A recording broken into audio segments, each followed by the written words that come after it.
What's up, everybody? This is Miles Turner, the Indiana Pacers. You're listening to the Paceroos Podcast. Be sure to follow at Paceroos on Twitter.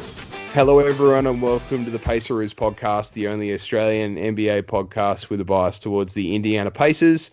Coming to you with a somber tone, given the events of this week, the passing of Kobe Bryant, his daughter Gianna Bryant, and 7 others in a helicopter crash.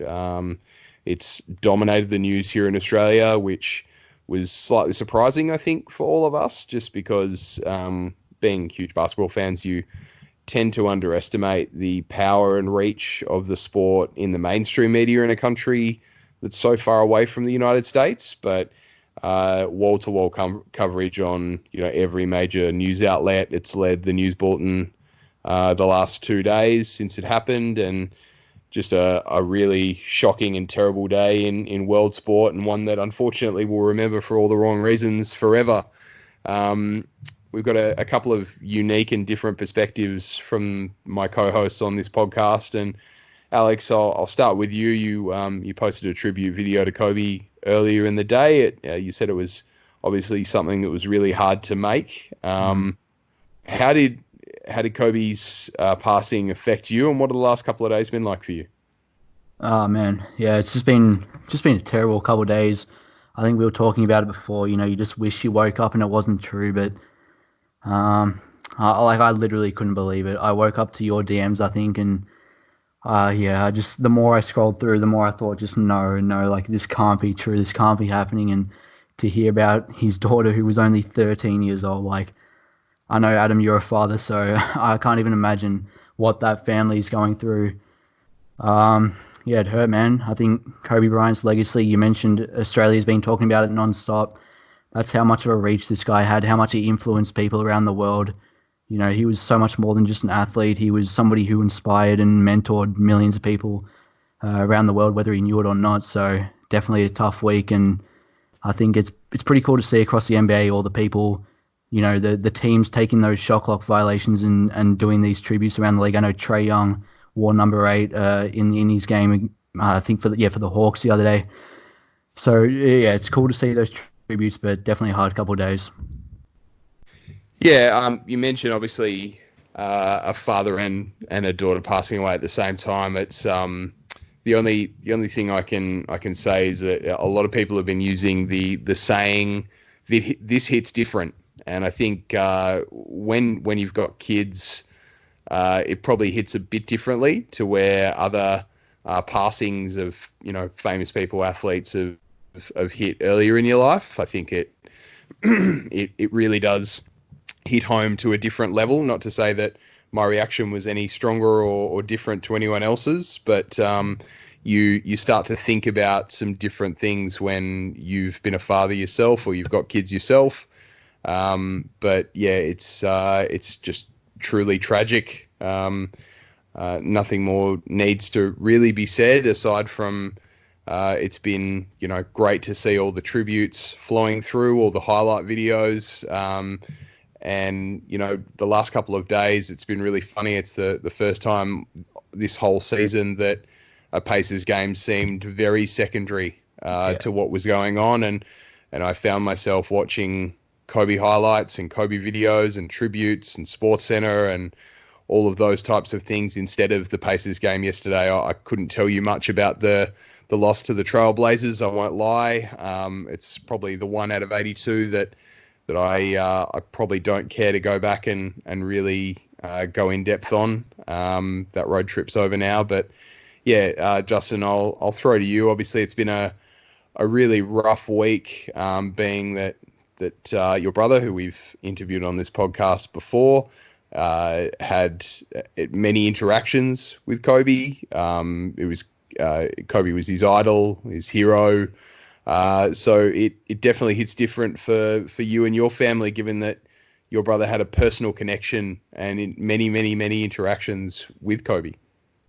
Yeah, you're right, Adam, and yeah, beautifully said by both of you. I think you've done very well. I find it extremely hard to put this into words for a podcast. Obviously, us three had planned to record after the Pacers Blazers game, but we all just didn't feel right. We weren't up for it. I just, we're still in shock as we are right now, but it's another day, and it's kind of hit you that it is true. It has happened. And, I've heard, people say, oh, a celebrity died, that's upsetting. To me, a celebrity didn't die. Like it's a world icon, who I had the privilege of meeting and having some sort of interaction with, although it was very small, having met him twice and been at, probably 15 to 20 of his games live. It's hit my entire family more than like anyone could believe. Obviously, we know Tyson, who's an NBA graphic designer, he's poured his heart and soul. The reason he's in his industry is due to Kobe. He's got that passion, and he wouldn't be where he is today without Kobe. Like, there's a good story I want to share where, Tyson tore his ACL playing basketball, and one of the first people to message Tyson was Kobe, which is unreal. You got friends and family in Adelaide, and you got your icon DMing you on Twitter saying, don't skip steps. The recovery is important, which Tyson was just amazed at. And it's heartbreaking. You see all the tributes, like you mentioned, Adam and Alex, and I personally, like, I go through stages where I'm okay, and then I see a video or one of Shaquille O'Neal's tweets, like crying, and it just kills me again. Even the Boston Celtics fan base, they're just like, oh man, Kobe's broken our hearts once again. Like, it doesn't matter who you go for. It's just worldwide very upsetting. Yeah, it's definitely one that's made you reflect on the life and times, the career of any personal connection that you had, or any situations where you found yourself in Kobe's presence. So I was lucky enough to see him a couple of times, firstly at Madison Square Garden and next at the Boston Garden, and against two what were at the time playoff teams, and he was magnificent against the Knicks. I still remember being sort of in awe of him and LeBron. That first sort of trip to the States, those two were clearly the two best players that I saw, and I saw a lot of very, very good players on that trip. And I'm just thankful that I got the opportunity to witness Kobe in his prime live, and had the opportunity to witness, one of the all-time greats. And I think as I was saying to you guys earlier today, after reading LeBron's Instagram post, I think I'm guilty of, and many others are guilty of, the whole comparison and the eternal battle between Kobe and LeBron, or LeBron and Jordan, or Kobe and Jordan. I'm done with that now. I think it matters a whole lot less than just appreciating the greatness of the icons that we grew up with or that exist now. So, I'm privileged to have seen Jordan, I'm privileged to have seen LeBron, and I'm privileged to have seen Kobe. So that's all I really care about at the moment. Look, before we move on to Pacers related news, I think it's probably a good opportunity to share some of our favourite moments with Kobe. Obviously, he broke our hearts in 99, 2000 along with Shaq, but overall, so many great moments in his career. Alex, I'll start with you. What moment sticks out? I think for me, I know I started watching basketball a lot later than you guys, so I think I missed most of his prime, but for me, it was that last game, man. I think I remember I was actually in English class, and me and my mate were just sitting in the back. We weren't paying any attention. We were just watching the game, and I couldn't believe it. I saw he was at like 30, closing in on 3/4, and 40, then 50. He just didn't stop. And I remember Shaq told him before that game to go out and get 50. I think he was joking as well or something like that. And he went out and got 60. So, I think that literally summed up his career perfectly, and he got the win as well. I think for me, I'll forever remember that game. Watching it live was just amazing. Justin? Yeah, I've living next door to my brother who had Kobe playing 24/7, I watched a lot of games. I could bring up that many highlights of games I watched live with him. There was a 62-point game against Dallas. I think he outscored the team. I watched the 81-point game against Raptors live at the time, and countless buzzer beaters. There was a one against Phoenix Suns in the playoffs. I remember it was early morning before school. We watched it when they got that tip and he hit a game winner. I watched them all, but for me, it was more the personal side. The two interactions I had with Kobe is what I'll always remember him by. And I remember we were meeting him after I think they were playing Minnesota and LA. It was Kobe probably put up 35 and wasn't even trying, and we were planning to meet him after the game in the locker room or just outside the locker room, and every player had left. Derek Fisher had left. Phil Jackson had walked by us, and Kobe was doing something for a Make-A-Wish Foundation child. So he was about half an hour late, which was obviously fine. And we met him, and it was weird. Like, very few people in the world, I think, when they walk in a room, the whole energy of the room just changes. And Kobe's got that. Like, he walked in and just there was 3 or 4 people with us, and just the feeling you got, it was like Jesus had walked through the door. It was just surreal. And I know Tyson couldn't. He was just frozen. He was starstruck. He couldn't talk. I had to do the heavy lifting with the talking for a bit, and Tyson calmed down a bit. But Kobe was magnificent. He got a photo with us and with my mom, and I think I was wearing a Reggie Miller jersey at the time, and he was like, "Oh man, I hate that guy," and joked around a bit. But yeah, for me, it's just that personal insight. You mentioned, Adam, you listened to some podcasts today about the media sharing stories, and I listened to the Watch Pod with Ramona Shelbourne, and she mentioned Kobe was one of the first people to message her when she was in labor. Just unreal personal connection. If you were going through a struggle or you needed help, he'd be the first one to reach out. So the basketball side, obviously he was a freak on the court. He'd kill your team, but for me, I will always remember that personal side to him, and how driven he was and towards business. And obviously he started his storytelling, and I'll never forget that. And it's so upsetting he couldn't carry that legacy on. Yeah, I think for me it was the games that I saw him basically back-to-back beat the Knicks and then the Celtics. That Celtics game was just randomly special because it involved Ray Allen breaking Reggie Miller's 3-point record. And I was wearing my Reggie Miller jersey in the crowd at the Boston Garden, and got a lot of respect from the Boston fans, I must say. But Kobe tore their hearts out. He scored, I've got the article up now, he scored 20 of his 23 points in the second half. They won in the end 92-86. That was the short-lived Shaq experiment in Boston. So it was still the big three with Shaq. So it was, the Lakers coming off 2 straight titles. It was Boston coming off a finals appearance, and Kobe just ripped their hearts out in the second half. And, that was him. That was quintessential Kobe Bryant. He'd scored 33 points in the Garden a couple of nights prior, and to beat the Knicks and then beat the Celtics in their house as well. So it's one of those things you always know when you're witnessing greatness, and it's, as I say, I'm incredibly grateful. I never got to see Jordan. I was far too young, but incredibly grateful to have seen Kobe Bryant play in his prime and do what he does best. And just a side note, Justin, you mentioned the 05-06 season with the 62 points against Dallas in 3 quarters, and then the 81 points. It's always, for me, I've always found it the most fun when a player turns the game of basketball into something more resembling a video game. Yeah.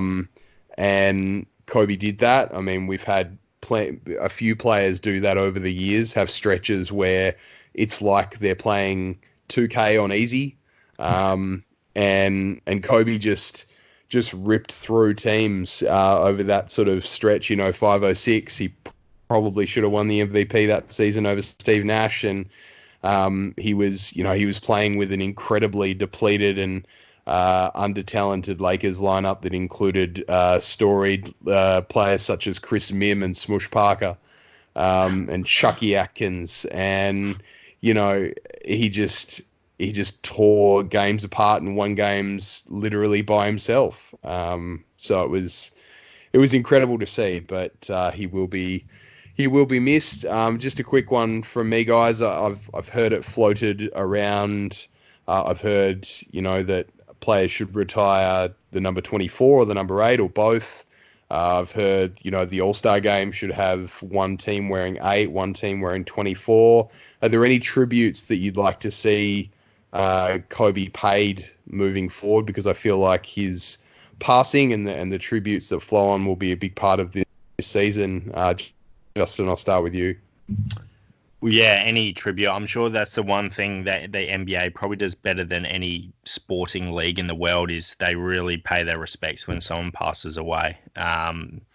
You see what Mark Cuban's already offered. He's going to retire the 24, so no Dallas Maverick can ever wear 24. Like, people forget Dallas and Kobe, they weren't the best of friends. Mark Cuban will go at him, and that's just a tremendous, tremendous honor. And for me, like, I got to push for something that's already got over 1 million petitions online, and that's Kobe to be the new NBA. Yeah, and Kobe to be the new NBA logo. I think, the old logo is Jerry West. Jerry West was Kobe's father figure. I'm sure Jerry West would be more than happy to relinquish that. And, the NBA is changing, with this younger generation. There's no better person to encapsulate the NBA with hard work and passion than Kobe to be the new logo. Yeah, I can't disagree. I've sort of wrestled with this over the last couple of days because my initial reaction was that it wouldn't be as respectful to Jerry West. But if Jerry West gave his blessing, then I'd be fully supportive of a change. I think it doesn't have to be anything significantly different to what we see the logo as now. You can pick your pose, but I think that would be a very cool way to honor an extremely good player that was, struck down in tragic circumstances. Alex, what about you?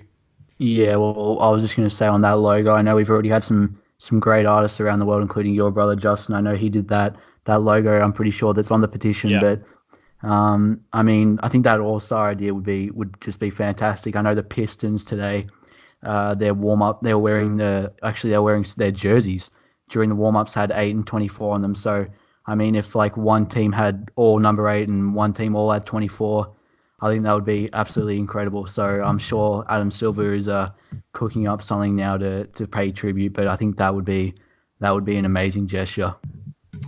It just changes everything. You've got the All-Star reserves coming up, I think, this Friday, and then an All-Star draft next week. It kind of changes the complexion of everything that happens from here on out in the league. There's a tinge of sadness to everything that happens moving forward. And that kind of leads us to the main reason we were going to record an episode today, which is that our best players finally coming back. And I don't know about you guys, but it feels a bit weird talking about basketball. It feels a bit weird talking about Victor Oladipo's return under such heavy circumstances because it's still quite raw. It's 36 hours since the news broke, and whilst I'm excited to see Victor return, Justin, it feels weird.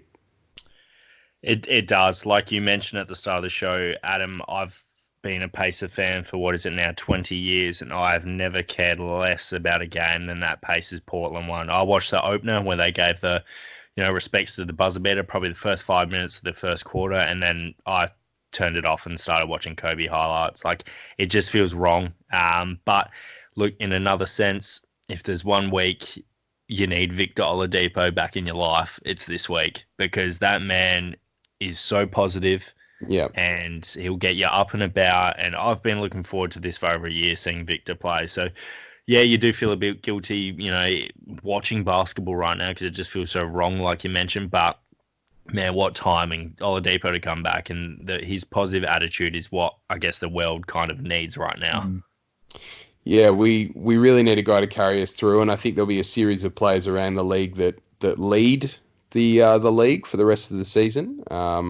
Outside of statistics, outside of wins, outside of everything else, there'll be a handful of players that really carry the emotional toll through and lift everyone else up around them. And Victor's a prime candidate for that. Alex, you obviously you've made a couple of hype videos, and I think there's one to come later this week. But it's hard to get excited, but at the same time, it's hard not to get excited for Vic's return, if that makes sense.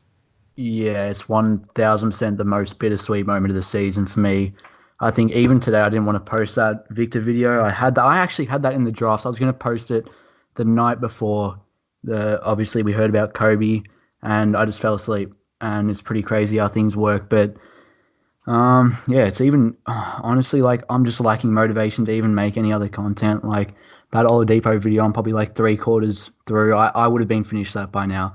So it's definitely bittersweet. It's tough, but yeah, as you guys mentioned, Victor Oladipo is one of the most, if not the most positive person in this world. So I think he's going to bring some much needed energy to that locker room, and hopefully he plays well, and hopefully he lifts everyone's spirits up. So I know everyone in Pace Nation is excited, but yeah, as I keep saying, it's definitely a bittersweet moment. Yeah, it's a time that we needed lifting up, and one really small but significant gesture that lifted us up today was to see our presence on the Welcome Back banner. That Pacers have had fans, staff sign this week to welcome Victor back into the team. Huge shout out to a guy by the name of Steve Mignus, who did a fantastic job of drawing the silhouette of a kangaroo resembling our logo, and shouted out the Paceroos on that banner.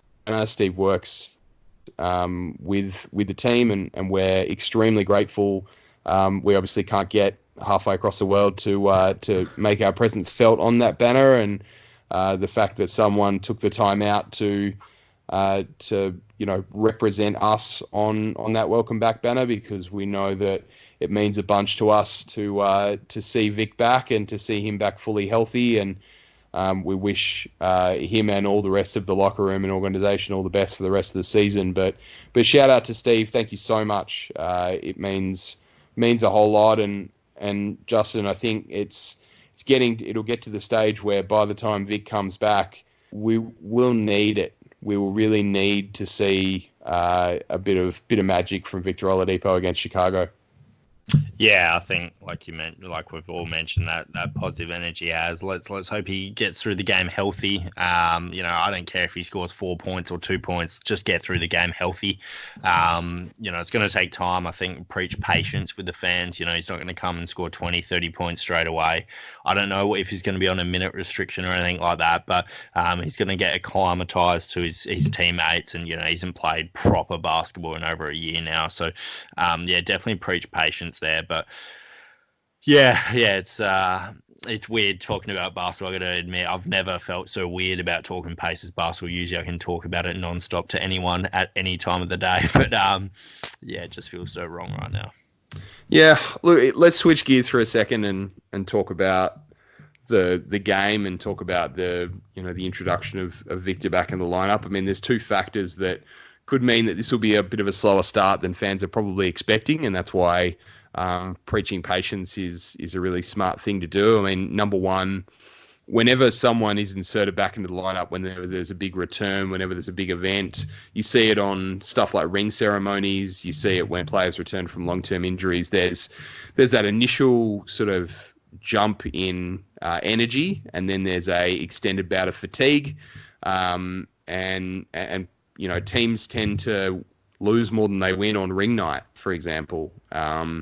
And teams tend to get a little bit overwhelmed by the moment, and I wouldn't be surprised to see a slow start by the Pacers. I wouldn't be surprised to see a performance that's not necessarily up to the expectations of the fans. And the other thing that you alluded to is that there's 9 new players, Alex, that Victor's never played with before on this roster. I mean, it's like you can play practice all you want, but when you're under the bright lights, chemistry, there's a different level of chemistry required, isn't there? Yeah, it's going to take a lot of time, and it's good timing, I think, though. There's a few months left in the season, so I think there's no better time to get him back now. We've got 7 of our next 8 in Indiana, so he's going to have to do very little traveling. Only going to have to travel once in the next 8 games, which I think is going to help him a lot. But there's going to be rust there, especially early on. I mean, we saw it with Brogdon earlier in the year.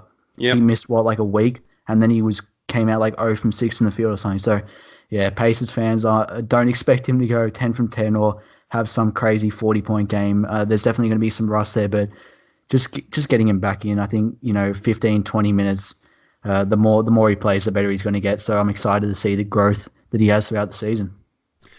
Yeah, it's definitely a pivotal moment in our season. I think, we've talked about the different phases of the season, and this is phase 2, getting Victor back in the team and really making a run down the stretch for that second seed, which is within reach.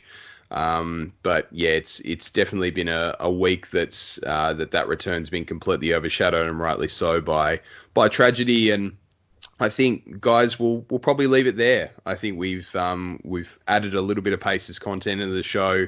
I think, out of respect, we'll keep it to a short episode today, and we'll see you or speak to you after Victor Oladipo's return against Chicago. We hope that all Kobe fans out there are taking the time to remember the man as they knew him, watch plenty of highlights, shoot plenty of paper balls at waste paper baskets, and shout Kobe, and all those things that you can do. Play as him on 2K, whatever you need to do to process it and to remember your idol, who was an idol to so many. Even Pacers fans, stars in the NBA are universal, regardless of whether you what team you go for. You always respect the greats, and we remember one of the greats as we end this episode. So thanks so much for listening to the Paceroos Podcast, and we'll see you next time.